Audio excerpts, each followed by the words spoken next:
चलने का प्रयास करेगा, SC की बात करेगा, SC की बात करेगा।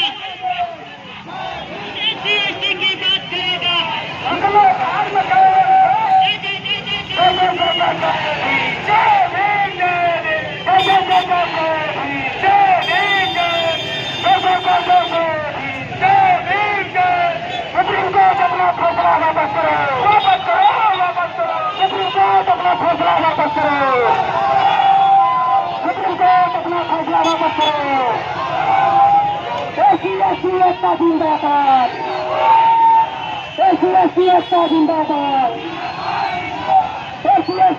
जिंदाबाद। दलित हक की लड़ाई है, दलित हक की लड़ाई है, दलित हक की लड़ाई है। हम अपना अधिकार लेके रहेंगे, लेके रहेंगे, लेके रहेंगे।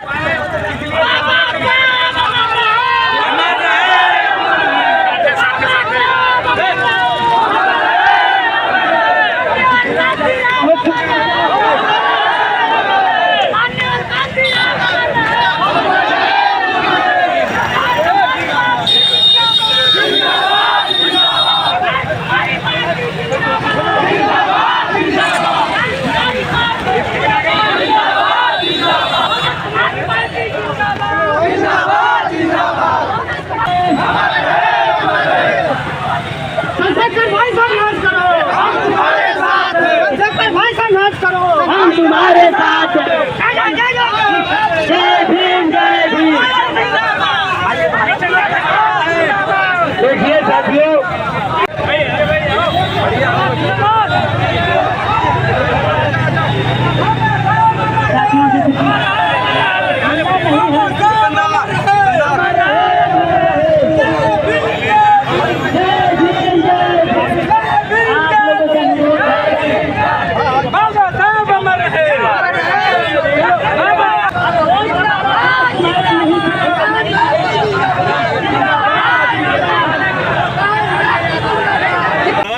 आज माननीय बहन जी के आदेश पर पूरे प्रदेश में जो बहुजन समाज पार्टी के कार्यकर्ता हैं उन्होंने मार्च निकाला है और सिटी मजिस्ट्रेट साहब को पत्र दिया। क्योंकि बहन जी का बहुत कम निर्देश होता है सड़कों को उतरने के लिए, लेकिन सड़कों को उतरने का निर्देश हुआ तो उसका फ़ायदा एक ये हुआ कि आज सड़कों पर उतरने का निर्देश हुआ था, मगर लिटरल एंट्री का जो एक अंतरिम आदेश भारत सरकार ने जो पारित किया था, तो जिसमें यूपीएससी से लोगों चयनित लोगों को लेने के बजाय वो अपने मनचाहे लोगों को, रिश्तेदार लोगों की सचिव स्तर के पदों पर भर्ती कराने की जो उनकी योजना थी, उस योजना पर इन्होंने रात में ही रोक लगा दी। लेकिन सवाल ये खड़ा होता है कि आज आप देख रहे होंगे कि जो दलित समाज के जो लोग हैं वो कितना गुस्से में थे। वो अपने किसी नेता के भी नहीं सुन रहे थे, क्योंकि वो नाराजगी थी।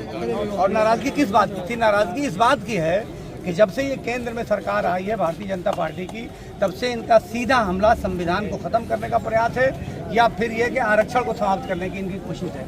और इसकी तमाम नज़ीर मिले। अभी आप शिक्षक भर्ती जो हुई है, आप उसमें देख लीजिए कि 69,000 शिक्षक भर्ती हुई।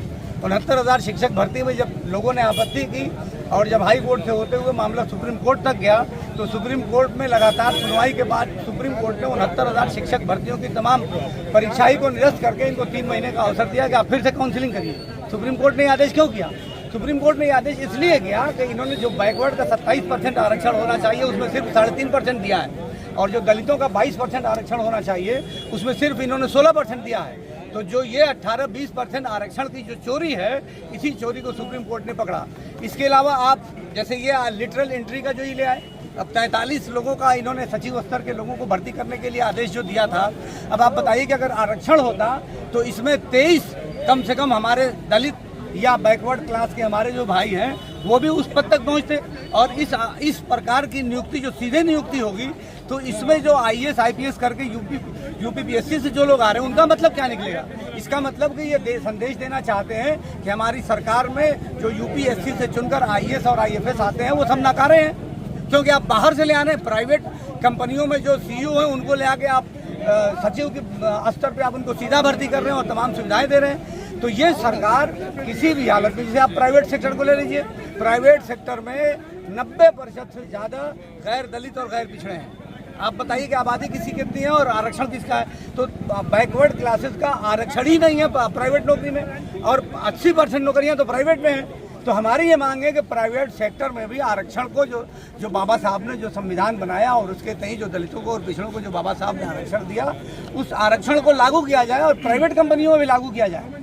अभी तो खुद ही दलित और जो पिछड़े हैं वो उनकी संख्या नौकरियों में बहुत कम है, और धीरे धीरे ये संविधान को खत्म करने के लिए और आरक्षण को समाप्त करने के लिए ये सरकारें जो प्रयास कर रही हैं, तो आज आपने देखा होगा कि बगैर किसी योजना के हजारों हजार की तादाद में दलित और बैकवर्ड सड़कों पर उतर गए, और गुस्सा उनका इतना था कि हम लोगों की बात भी सुनने को तैयार नहीं थे। वो कारण इसीलिए है कि सबको समझ में आ रहा है कि जो गरीब है वो दिन ब दिन गरीब होता जा रहा है, और जो संपन्न लोग हैं वो दिन ब दिन संपन्न होते जा रहे हैं। तो इस नाबराबरी को सरकार की खत्म होना चाहिए, वरना आंदोलन की तो ये शुरुआत है। अभी बहन जी इशारा कर देंगे तो हम लोग पूरा जाम कर देंगे पूरे जिले को, बस उनके आदेश का इंतजार हम लोग करें।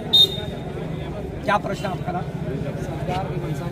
देखिए, सरकार की मंशा तो क्लियर कट है कि सरकार आरक्षण को समाप्त करना चाहती है और संविधान को बदलना चाहती है, लेकिन इस बात को लोगों ने भी समझा, और कहीं ना कहीं से सरकार की पूर्ण बहुमत की सरकार नहीं आई, अब दूसरे लोगों के कंधे पर रख के सरकार चल रही है, इसलिए सरकार बैक फुट पे है और कई निर्णय इनके वापस आ गए। आप बताइए कि पिछले 10 साल में एक भी निर्णय इन्होंने वापस लिया हो तो, और इधर इस सरकार में 3-4 निर्णय इनके वापस हो गए। तो अब ये है कि जनता को ये बात समझ में आ गई है। 10 साल तक धर्म के नाम पर इन्होंने लड़ाया, जबकि यहाँ धार्मिक लड़ाई नहीं है। हिंदू और मुसलमान तो यहाँ सब एक दूसरे से ताने बाने के साथ रहते हैं। ये मीडिया उसकी जिम्मेदार है और सरकार जिम्मेदार है, और मीडिया भी जो सरकार के इशारे पे चल रही है। मैं मीडिया में भी ये संदेश देना चाहता हूँ कि आप जो लोकतंत्र है, लोकतंत्र का चौथा स्तंभ कहा जाता है, तो लोकतंत्र और आरक्षण की सुरक्षा करने की जिम्मेदारी मीडिया की है, और मीडिया सरकार के इशारे पे अगर काम कर रही है तो मीडिया को भी ऐसा नहीं करना चाहिए। आप लोगों की मांग पूरी करेंगे, ये सिलसिला चलेगा। बहन जी का जो निर्णय आ जाएगा हम उस हिसाब से चल पड़ेंगे, हम लोग तो सिपाही हैं। Thank you.